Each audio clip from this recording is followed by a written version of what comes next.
I'm proud to be able to interview today Robyn Hatcher from SpeakEtc. Hi, Robyn. Hi, Susan. How are you? I'm good. How are you? Great. So, if you could tell us a little bit about your business, your mission, and your goals. Right. Well, I'm on a mission to elevate the way people conduct their face-to-face communication. And what I am is I do communication, public speaking, and presentation skills coaching and training. Because as a shy individual, as a child, I really believe that people are not utilizing the gifts that they have to really be able to create effective, engaging, and meaningful communication. So that's what my mission is, to really improve people's understanding of it and to improve people's delivery of it. Robyn, do you donate to any charities? And if you do, can you tell us a little bit about them and why? Right. I don't have one specific charity, but I do donate to all of the items, furniture, clothing, and stuff I deliver to Angel Thrift Shop in my neighborhood, which is like a really great thrift shop that helps homeless people in the area. I also donate a lot of my time and services. I just recently joined an organization called Step Up Women's Network, and most of their proceeds go to help young and teenage girls really become professional leaders and mentoring these girls. So I really believe in that organization. So I just became a luminary member there so that I could really help with my donation and with my time the teenage girls, because that's one of the things I care very much about is the youth. And part of my donation is I belong to the community board of my neighborhood. So I've donated about 10 years of my life volunteering for the community board, where I really help a lot of issues in the neighborhood. Robyn, can you tell us a little bit about your branding?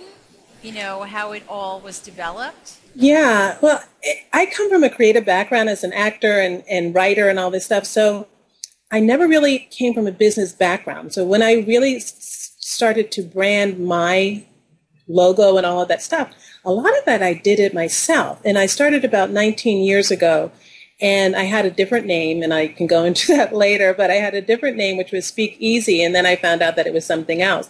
What I really wanted to do with my branding was to have the speak be bold, which is one of the things that I chose a bold font for that. And I also, because speaking, I believe, is really bold, and then there's an ease to what I do in delivering it. So the second part of my logo is a softer, gentler font. So that's one of the things that I had in mind when I chose that branding. And that stuck. I had that idea, and when I first started off in business, all I had was business cards with that logo, and it made it one word, SpeakEtc, speak easy, so that there's a boldness and a gentleness that goes into communication. That's what I wanted to communicate. That sounds good. And what about like the color palette and developing of like say your website and you know, how that all sort of came to be? Was there someone that you went to, that you had been referred to, etc.? Yeah, it's amazing about websites, and that came later because when I started, it wasn't such a huge thing. And then networking is such a powerful, powerful tool. So through networking, I met several people, and one person I met who's also an actor said, I do websites, and I trusted. I was thinking, I need a new website, I need a new design, and I called him, and he really was able to take the logo that I had created for my card, and he created a logo, and it was in one of the colors that I gave him was blue.